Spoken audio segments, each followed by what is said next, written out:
Good morning, everyone. Thank you for joining us for ICONversations. The ICON program is designed to celebrate our company's top producers. These agents have gone far above capping status and are now earning back their paid company dollar with various stock grants. Those are earned by reaching exceptional milestones. And today we have from Ontario, John Walkinshaw. From Washington, we have Harvey Kiriati and Adisu Fanta. From Indiana, we have Jeff Cavender, and from Ontario, we have Michelle Kennelly, our moderator. Michelle, you're up. Thanks, everyone. Thanks for joining us. Hello to my panel of folks. If everyone wants to take a turn and quickly introduce yourself, how long you've been with EXP, and yeah, just a little bit about yourself. Let's start with Jeff. Thank you, Michelle. So I have been with EXP for just over 2 years now, and I am back-to-back icons. I was excited because this year I hit icon even faster. Yeah, been with EXP for 2 years, been in real estate for going on 7. Amazing. And all right, let's go to Adisu next. We'll do it in the lineup of everybody who's on the screen there. Hi, Michelle. I was in I'm in real estate for the last 10 years, almost 10 years, I believe. And with EXP a little over a year. Yeah, I'm very, very happy to be in EXP. Amazing. Just over a year and icon. That's fantastic. Oh, thank you. Yeah, that's been amazing. I stayed at EXP for a very long time before I joined them, but I know this is going to be a wonderful ride. Well, you're here now, so that's great. All right, Harv, a little bit about yourself. Thank you, Michelle. I am Harvey from Washington. I just got licensed in 2022, and I joined EXP right away. And I was able to make Icon on my first full year in the business. And I'm really happy to be here. Amazing. Awesome. And then John, my fellow Ontarian, a little bit about yourself. Yes, I actually have been a realtor for 10 years and joined EXP just over 5 years ago, which has been an amazing decision. And I came out of the automotive industry previously, so I had an extensive sales background. I'm interested to hear more about how Harv did hit Icon his first year. I did as well, but obviously coming out of a background of sales. So yeah, I'm looking forward to learning more from the other panelists.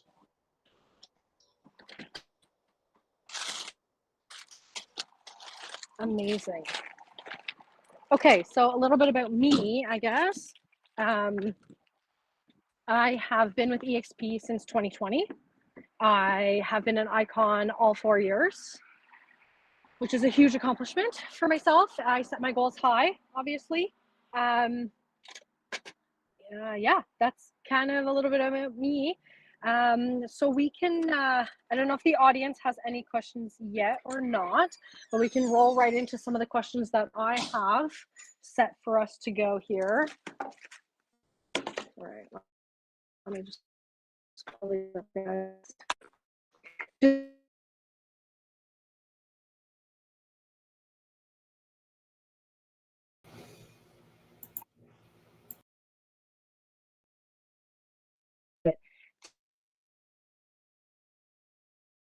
selling in this current market. I don't know if your market is full of conditions. I don't know if there's competition. Just let me know, or I guess prompt it with what sort of overview of your market, and then how you advise your clients on buying or selling in this current market. Are you going with certain conditions? Are you listing first and then buying? Kind of give us the overview. So we'll start with John.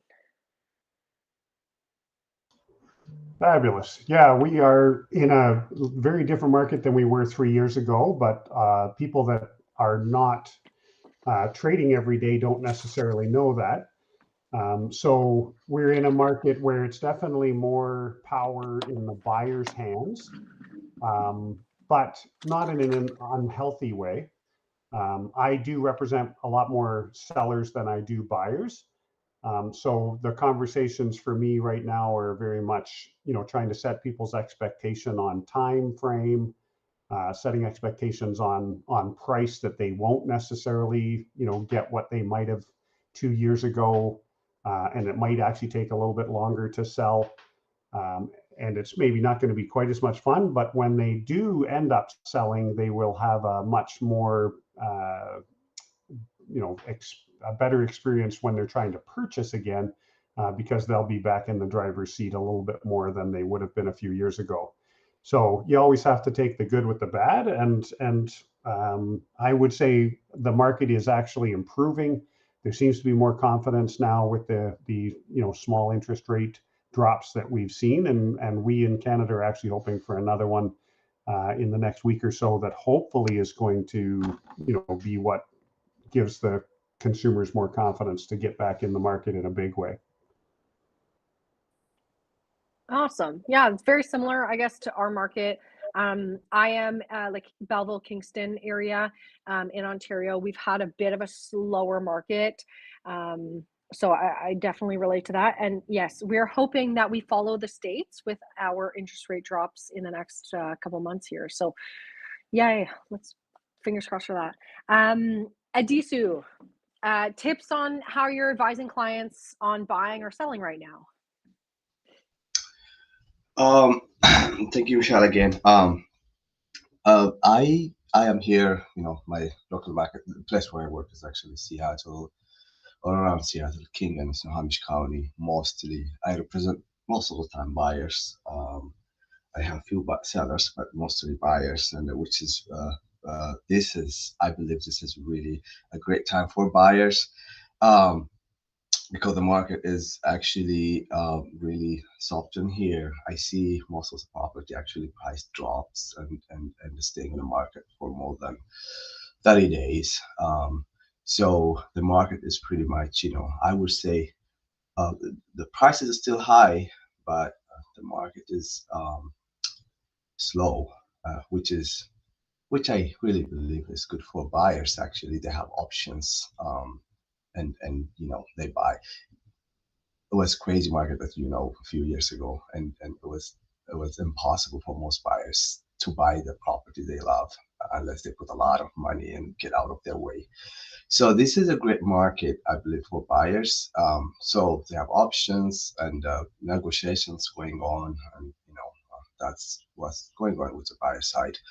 Seller side, for sellers, I think this is a time where they have to be really, really presenting their property in the right way, and work on presentation. Plus, really be careful on the pricing. That's my take. So are you doing things? So I believe in that as well. I tell all my sellers we have two things in our control. It's the presentation of your home and the price point that we set it at. Are you doing things like staging or recommending they declutter, downsize, all Yeah, that stuff? that is a part of what I meant by presentation of Mm-hmm. the property.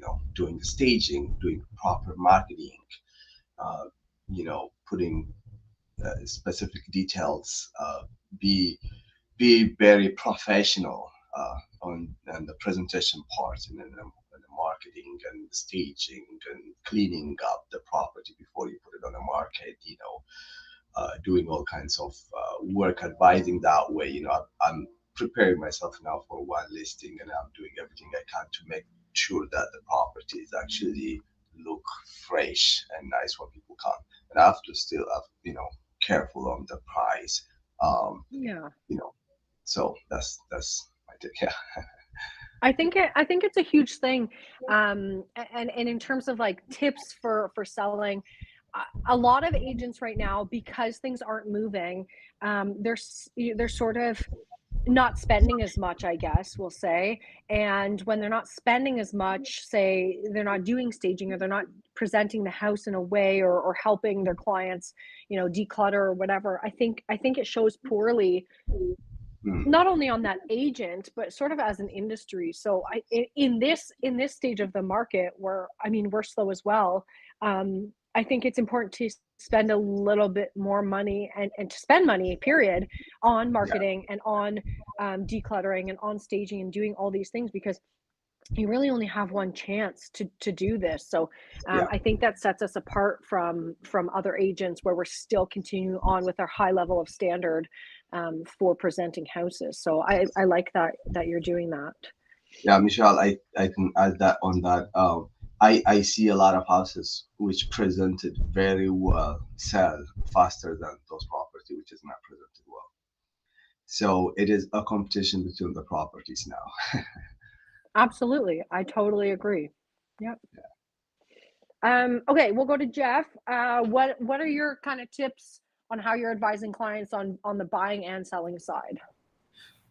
Yeah, so I want to touch briefly on what you were just saying. What I found as a good way around that was that I brought on from one of our local builders. They have interior designers, as probably most of your larger construction companies, wherever you're at, should have an employee that is just an interior designer.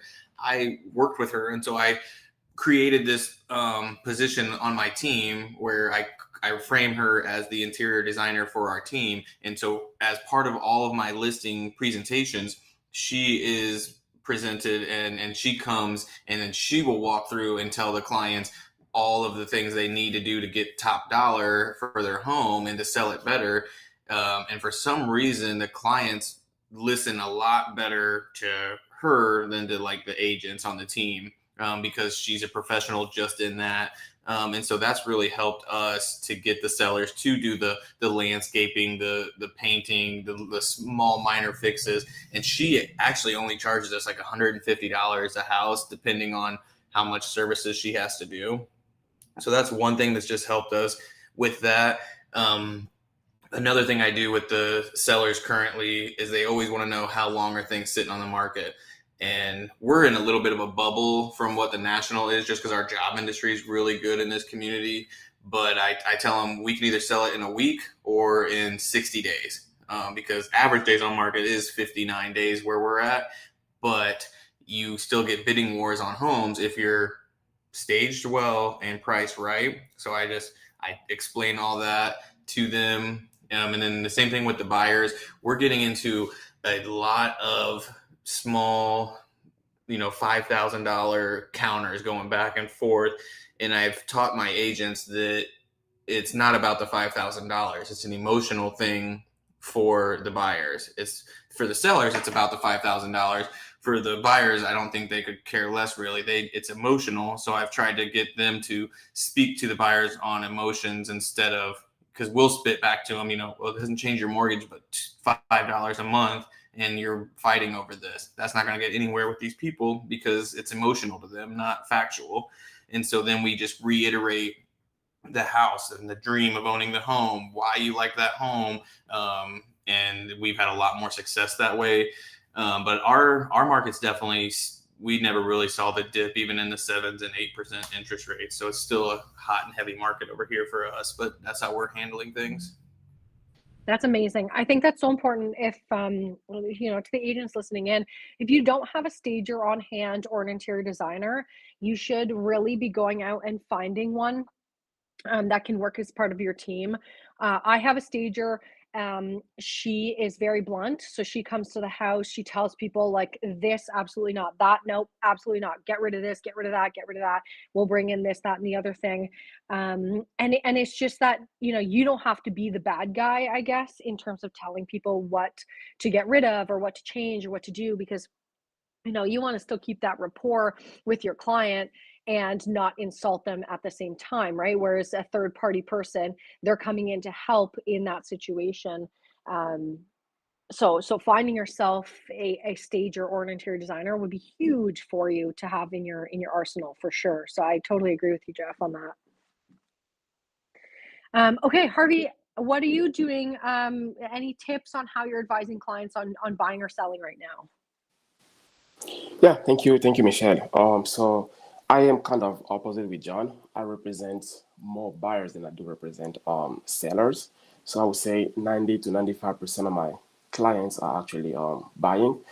And this market in Seattle, it's very competitive, number one. But right now, what I'm seeing is houses are actually sitting a lot on the market, and we have a lot of price drop as well. And that comes with a blessing and a curse, in the sense of, since rates are keep on spiking up instead of dropping, many buyers are not actually qualified for what they want and to get a house they actually want, and that takes a lot of work from us to make sure I am negotiating as much concession as possible, and that's the blessing.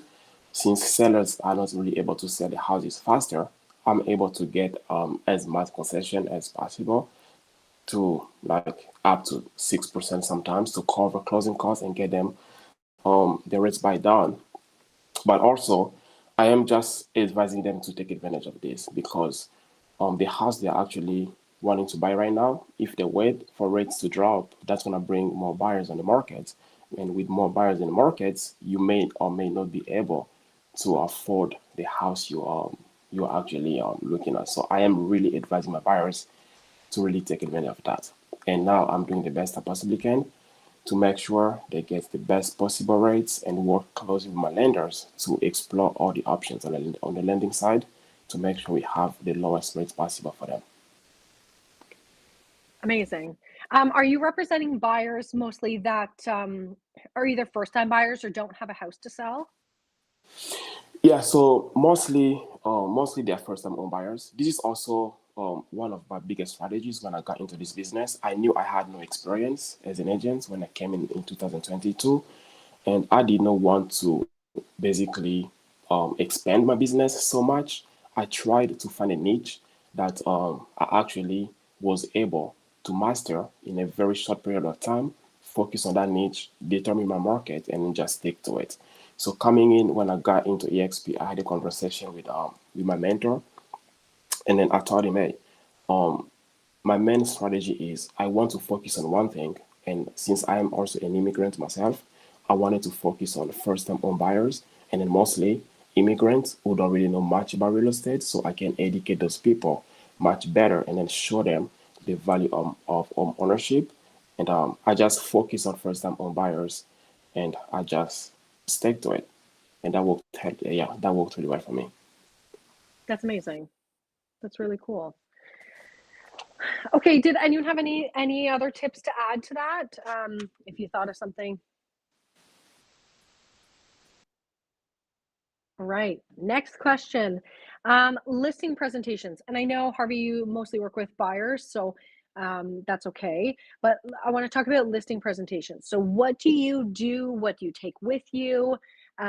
Give us a bit of an overview of your listing appointment. We'll start with Jeff. Yeah, so it might be a little bit different for me just because I'm EXP luxury. So they do have luxury kits that we can use. So you would put in some info about the listing and some photos provided to the company. They send you a box called a listing presentation, and then you get to go there to the client. I get to lean in on EXP Luxury and all the things that they provide instead of just what I provide as an agent. I don't know how many people would be luxury here, so I'm not sure how much that would help. But before that, it was having a listing presentation like slide deck made up, which are very easy to do through Canva or the marketplace. And so you make up a listing presentation. I would say one thing that I started to do that I really liked was making 3 net sheets. So a high, like an absolute high price that we could list it at, a recommended listing price, like in the medium, and then like a quick sale price. And I would have those 3 net sheets and then do the whole presentation, present that to them. And I also wouldn't talk commission. I would put it in, I would put it in the net sheets. So I would be listing at 6%, and I would just have that factored into the net sheets, and that would make commission very easy to talk about at the end of it. So show them the net sheets, what I would recommend pricing strategy wise, and then once they've agreed to it, and they're on the same page, then when we get to that commission part, I said, and I bring up the 6%, I say, this is just like what in the net sheet that you said you were happy with. And that made that a lot easier for me. And I rarely ever had objections, but that's how we do listings. Can you explain the net sheet to us? This is something I'm not really familiar with. Can you kind of break that down? Yeah. So when you're comping out a house, you're normally, you're not coming up with $437,500. You're going to come up with like a range. And so instead of going to them and saying, hey, I think if we listed it at 419.9, we'll sell it really fast, and I think the absolute top that we could get would be 440,000. I would already have those made up in net sheets. And so I would then say, if we list it, at the high side at our absolute max at 440, all the numbers show us you're walking away with a check like this. If we do that, the likelihood that you stay on the market longer is very high. And then by staying on the market longer, we're going to have to start doing price reductions to try to get buyers. And then we're still going to look like we're on the market way too long, and someone's going to come in and lowball us. And then if we list it at the quick sale price at our 419.9, if we got the offer there, you'd walk away with this. But with my pricing strategy, I feel like we would create a bidding war. Our idea would be to boost it up to that median range. And so I just have all three as prepared net sheets already, so that, because a lot of times they want to kind of say, well, what if we sell it at this? Well, if we sell it at this, you're going to walk away with this much. I already have the net sheet with the fees and everything in it. So that was, I do a high, middle, and low. That's amazing. So I kind of do something similar, but I guess I'll touch on my listing appointment. So I go, I tour the house, I meet them, I kind of get to know what their motivation is for selling. And then sort of, we're chatting about, upgrades to their house and a bit of pricing strategy, but I don't overly, I try and do it in two parts, to be totally honest with you. So I leave them with my listing presentation. It's just literally looks like a magazine. It kind of goes over a little bit about me, my marketing strategies, all the things. I have in there, calculate your net proceeds. So I have, if you were to sell your house at such and such a price, breaking it down, what they would be walking away with. I tell them to have that, do that exercise before I come back to them with the price. I go home, I tell them I'm going to follow up with them. We either set another appointment or I will email them. I send them, I do a comparable analysis on the market, and then I send them either an email or meet back up in person or have a phone conversation. And I say, here are the comparables. It would be within this range if we're listing right now, or if we're going to be listing, in another couple months, I'll redo this, but this is the general right now. If you want to toss that into like the calculating your net proceeds, you can kind of make those decisions. And again, like the commission is priced into that. So I do it in a two-parter. So I do the net sheets. I just didn't know, they were called net sheets. So there we go. So we'll move on to Adisu. What run us through your listing presentation? Thank you again. Pretty much you guys have said it, everything. I love to have that luxury presentation. I have seen that one. I have not a part of it, but I have seen how they put together a listing presentation, and that's really, really great. I work mostly with investors when it comes to sell of the house, and those are the investors who I help to buy property initially. So it usually go very natural, they called me, I go there. And but of course I will take them through the what the property is, really pretty much like educating them what should we do for selling this house fast. First of all, we will see the market, go through. I take with my computer all the time. I don't usually take the binder sort of take the computer and show them how the properties are selling, what kind of properties are selling faster, and compare them. And of course, the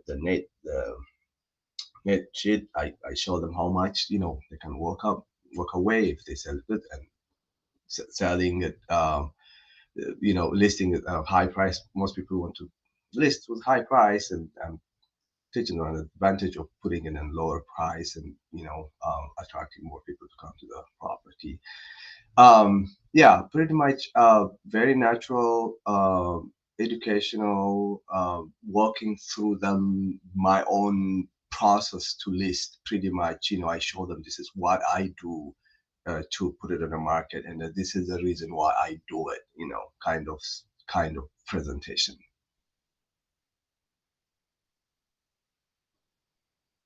Sorry, I was on mute there.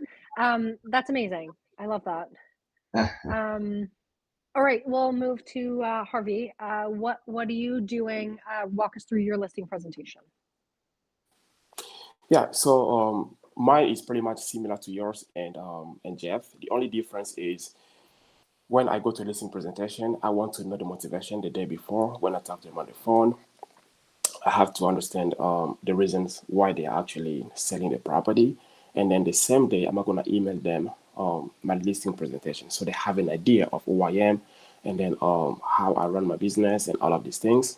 Then the next day, when we have to actually meet in person, I only bring my net sheet and the marketing strategies that I'm going to actually put in place to help them sell the properties faster. I also bring them a physical copy of the attachment I sent them the night before. And I don't usually give sellers like a price that they have to list the property at. I give them a range of what I think the property could sell at, and I also bring the comps to back it up. And it's up to them to make a decision on what they want to do. As far as pricing, I'll just give them my opinion on the low, medium, and then the highest price possible.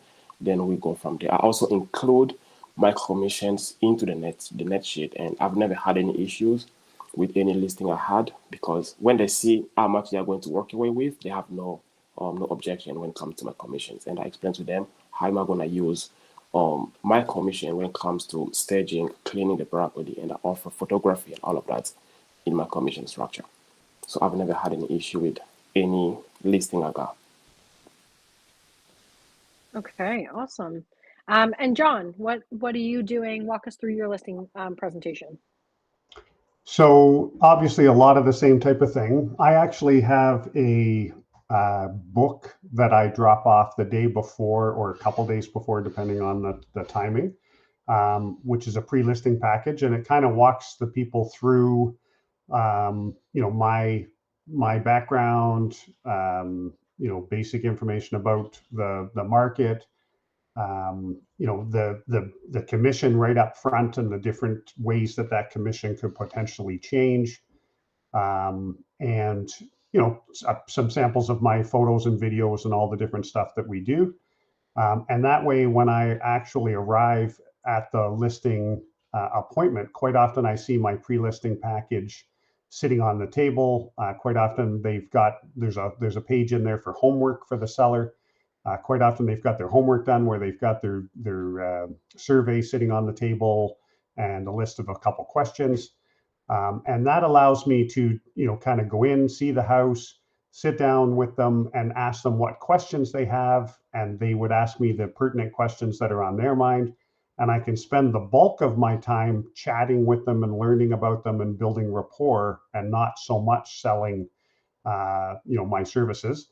And that seems to work really well. Some of the listing appointments, you can tell, when you get to the house and they've already got their homework done, and they've written in your book the answers to some of your questions, and the survey's sitting there and their tax bill is sitting there. Like, you are pretty confident you've got the listing before you even, get too far into it, which is a real confidence builder. So other than the same types of things that everybody else has spoken about, I find that to be, very, very beneficial. That's awesome.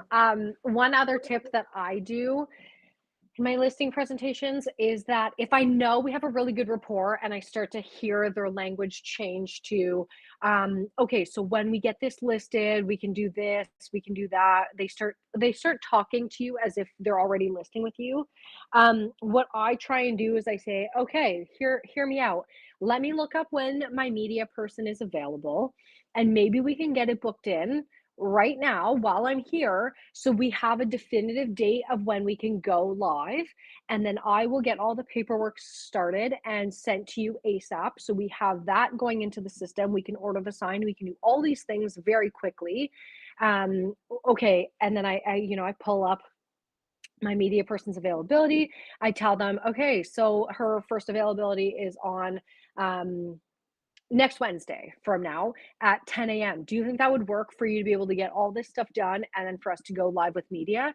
And then they usually say, oh, yeah, absolutely. We want to get rolling on everything super quickly. So they, do all the things. I book the media, and it's almost, I've almost sort of inserted myself as their listing agent, regardless if they're meeting with anybody else. So not to like force myself in, but when I start to get the indication that they're wanting to get moving and listed, that's sort of what I talk about right then and there in the listing presentation. I don't know, it's pretty bold. I don't know if anybody else is doing that or not, but I win almost like 99% of the listing presentations that I go to. Right. Does anyone have anything else to add for listing presentations? Okay, we're moving on. Okay, so this was Harvey's kind of question here. He wanted to talk about Facebook strategies. If everyone can kind of give a little bit of overview, and Harvey, you can maybe start in terms of what you're doing for your Facebook strategies, and then we can all kind of piggyback on you. Yeah, thank you, Michelle. Yeah, again, when I got started into the business back in 2022, I had pretty much no knowledge of how I was actually going to get my clientele, and I am a very introverted person. So a few of the strategies like door knocking or cold calling in the beginning were kind of tougher for me. I didn't want to put myself in a position where I'm gonna just get discouraged. So I started to explore many things, and I was like, okay, what are other people doing? And most agents were on Instagram, TikTok, and doing all these things, but I haven't really seen many people actually exploring Facebook strategies and getting clients from Facebook. So I started to develop this SOP where my goal was to add about 20 people every single day on Facebook, and only people that were living in Washington State. And the reason for me from doing so is because on Facebook, you have a limited numbers of friends you can have. I believe it's up to 5,000. And I wanted to add as many people from Washington as possible. And the minute they respond back to me by accepting my friend request, I'll be just sending them a quick message of saying, hey, thank you for adding me. And I did introduce myself as a real estate agent. I never asked for anything in my intro message. Depending on how they actually react to my first message, then I'm going to start conversing with them and just chatting. Not anything fancy, not asking for any business. But I know for sure these people are going to be seeing my activities on Facebook. So I was also making sure every single day I was posting a lot of listings on my page, and if I have a teammate that has a listing, I'm going to ask them permission to market the listings on my page just to be active, so people can actually see that I am in the business. And by doing so, I started to have a lot of people asking me questions about the real estate markets, asking me questions about rates. That I was able to get my few first clients from Facebook, and then I just kept on doing it. And until now, I still add 20 people a day on Facebook, 10 people when I wake up, and 10 people if I go to bed. And I never spend a dime on Facebook, but that simple strategy got me over 10 million in production. That's incredible. Do you find any pushback with, do people decline you, or do people message you and say, why did you add me? I don't know you. Do you get any pushback like that? Yes, I do a lot. A lot of people they always ask me, "Why did you add me? How do you know me?" I'm always honest, and I tell them, "Hey, I don't know you, but I'm a real estate agent in Washington, and I just like to connect with people in my area, to show them the value of home ownership. That's it." And most of the time, they don't respond to me, and sometimes when they do, they come back with questions about real estate. That's amazing. Very cool. Is anyone else on the stage doing anything like that, or like a different Facebook? It can be Facebook. It could be social media. If you're not using Facebook, it can be any social media. What are you doing? What's your strategies for social media? I guess. So we'll start. We'll go back to Adisu.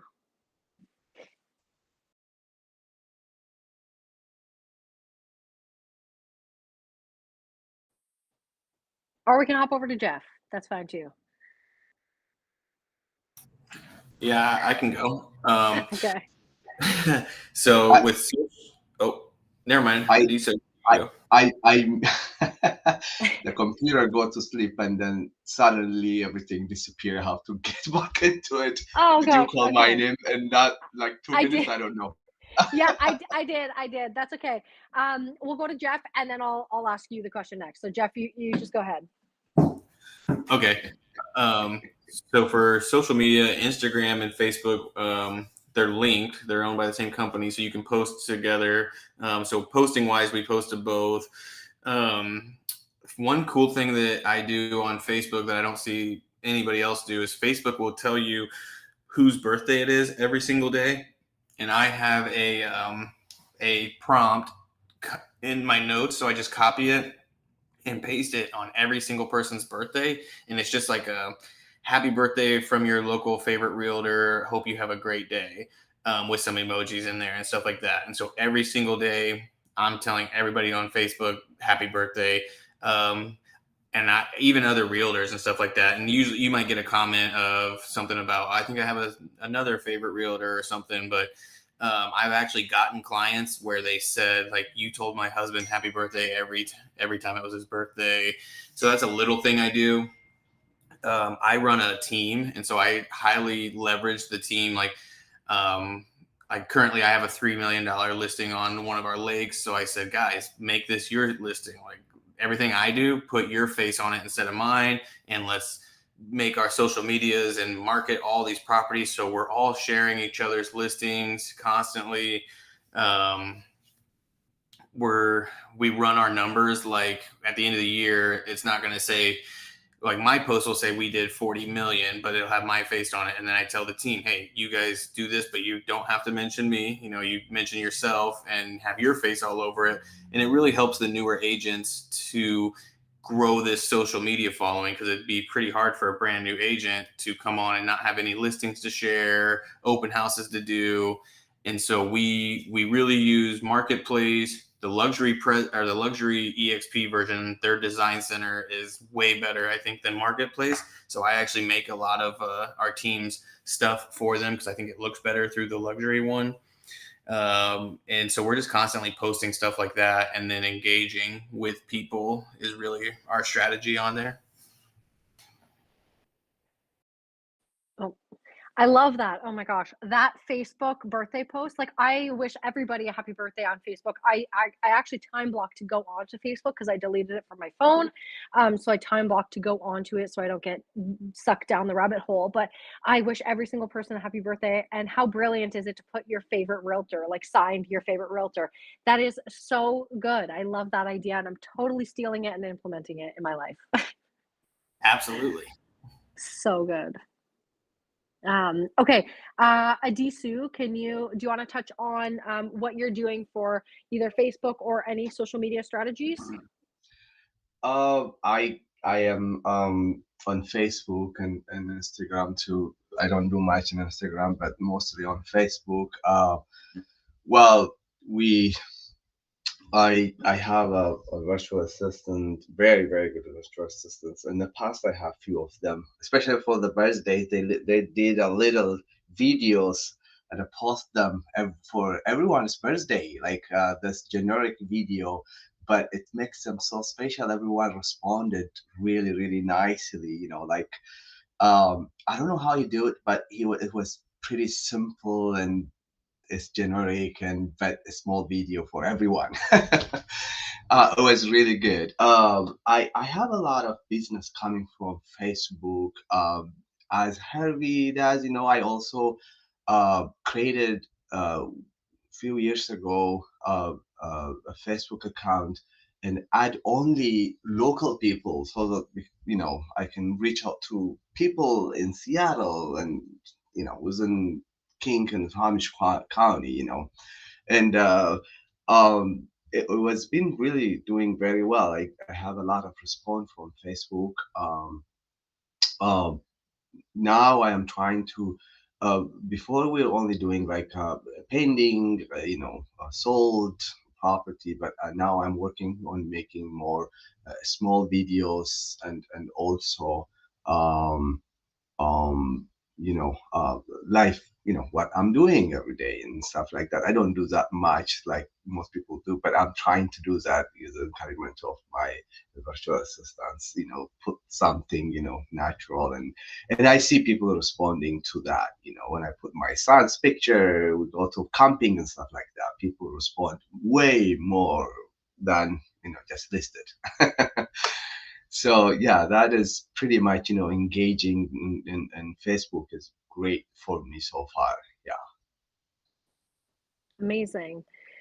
Okay, John, what I've seen John's social media. He is in Orangeville in my province as well. So I do see some of your stuff. So why don't you touch on what you guys are doing for social media strategies?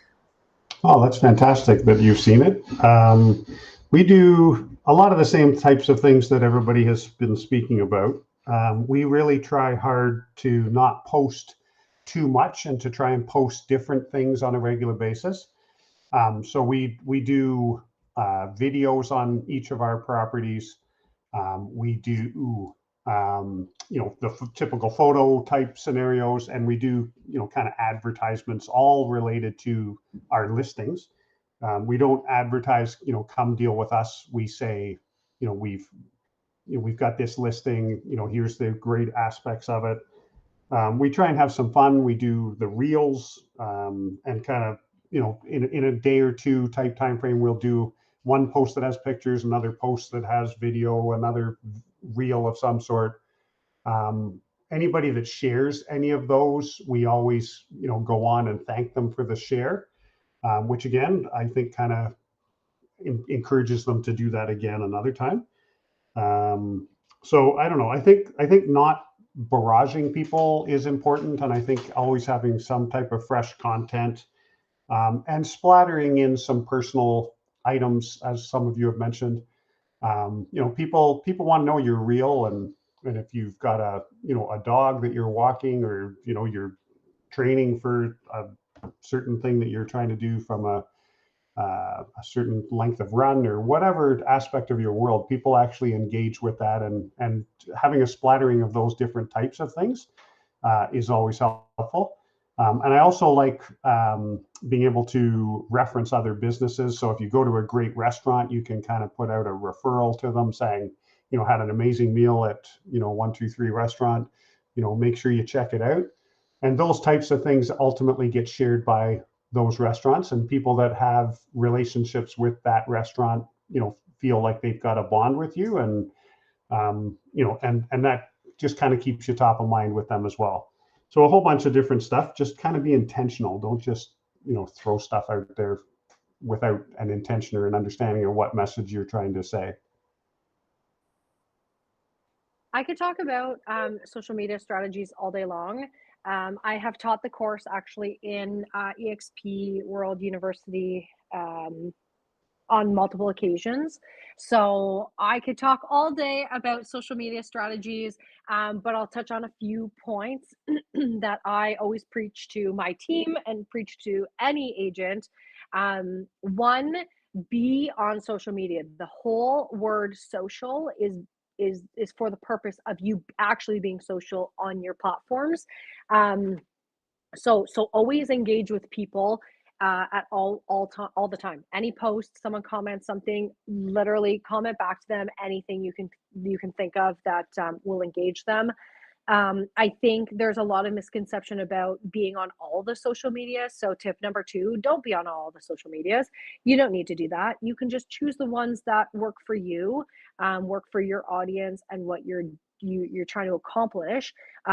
For me, I post like every single thing on Instagram, and I shoot it over to Facebook because they're connected, of course. So I kill 2 birds with 1 stone, which is, just posting to Instagram and then it pops over to Facebook. But the cool thing that I do is that I linked my Instagram with my professional Facebook page. So even when I'm posting, like I posted yesterday, my dog turned 8. So I posted a cute little thing, happy birthday to my 8-year-old boy, my first baby.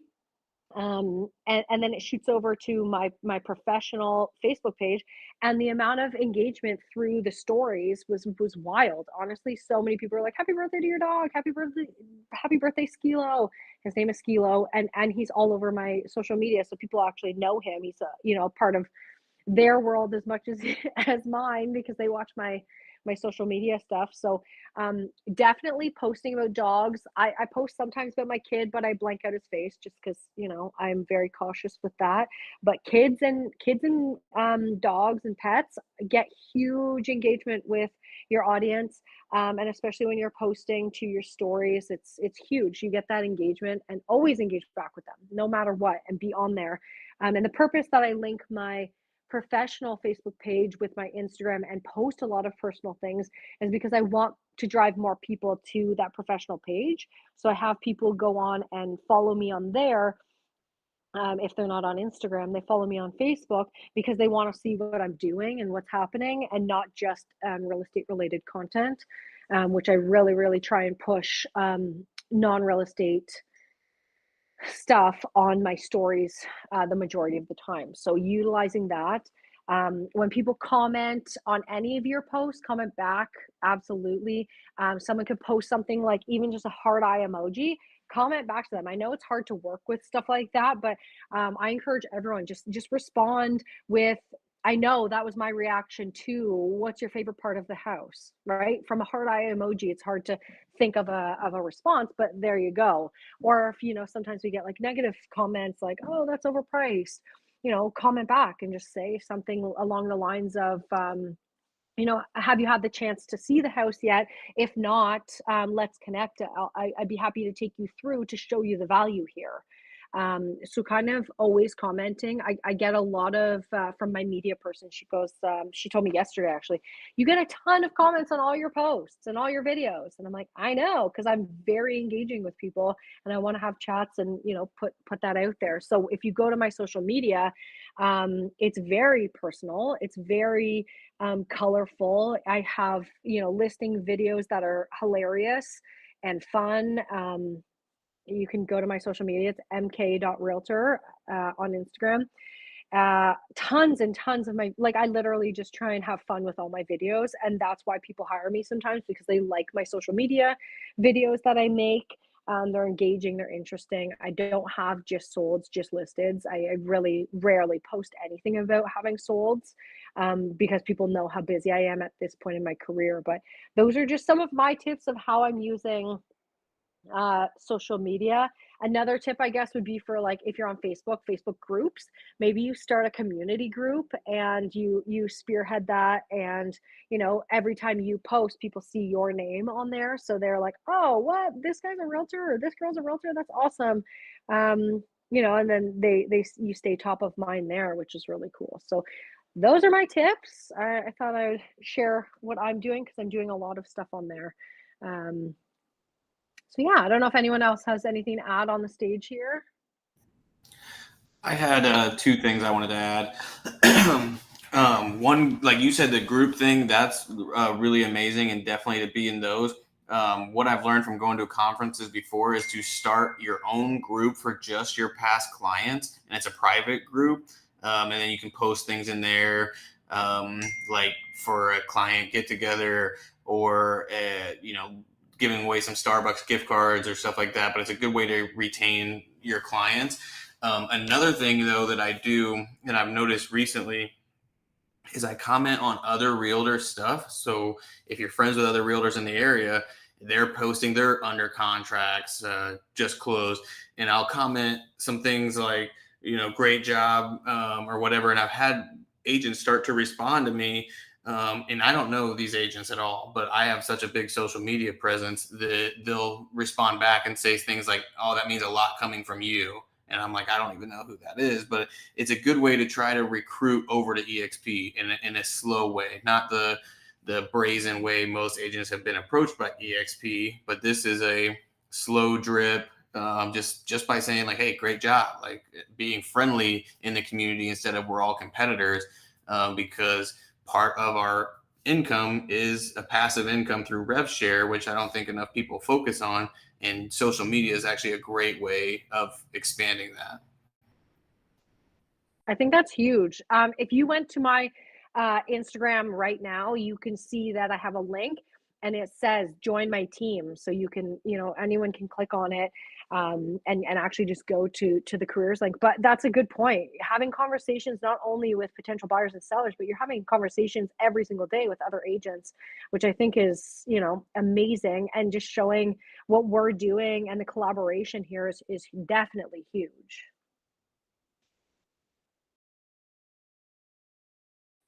Can I add on something I just recently learned actually about the Facebook, Michelle? Of course, yeah. So, I didn't know there is a professional, you can actually paying a professional Facebook account. I just learned like a couple of days ago, because I had a couple of episodes where people using my name and open accounts and stuff like that, and I was like kind of frustrated. And then my VA, he told me about it, like, if you make it a professional account, nobody can do that. Let's do it. It's only $15 per month. I think, yeah, it's $15 per month. We did it, and it was great. When we did it, one thing I learned is actually I used to have only 1,000 followers for a long time, and now when we make it professional, I have like 7,000 followers. I didn't know that. I don't know how that happened, but it is. I'm sorry. The blue check mark. I think everyone is familiar with the blue check mark, making it you're actually certified, so people actually think you're really legitimate, which is amazing. Yeah, so I don't know. I just want to feel like I'm sharing this because I didn't know this is a thing before, and it's amazing to have something like that for security and professionalism, and also, reaching out, knowing that you're actually reaching more people through this media. Yeah, it's definitely the blue check mark, and paying for that certification. It just legitimizes you and you as a business. And it's kind of hard too, because we're all individual people, but we're all business owners too, and we're the front of the business. So sometimes it's hard for people to think, oh wait, is this the professional page or is it the personal page, or what's going on here? So when they see that blue check mark, they're like, yep, this is the professional page. This is where I'm going to go to get the info for his business activities, I guess. Does anyone else on the stage pay for the blue check mark or professional Facebook? I do. I paid for like 3 of them. You do, Jeff? Sorry. I do Instagram, Facebook, and I have a business page and a personal page. So I did actually just both of them just because it's so cheap. Right. That's great. I'm gonna go ahead and do it for the rest of. I just did it for my personal as a professional, but that's great. Good. Yeah, it's definitely a good idea. Yeah, it legitimizes you, and it's a business expense, so you're making it. Oh, and Brian posted too. He said it prevents identity theft as an agent as well. So yeah, that's an extra added security, which is nice.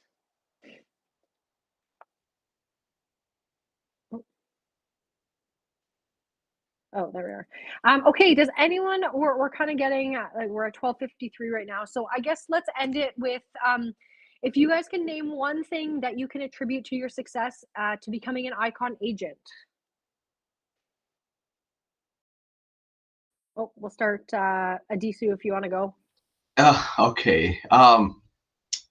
In this journey of becoming real estate agent, actually, one of the most important things for me is actually people I meet and being very interested in people life and their journey and also keeping relationship in a very very genuine way is something that keeps me going really as a real estate agent and also I feel like I'm blessed with people because I know more people here and learn their life and keep going on doing that.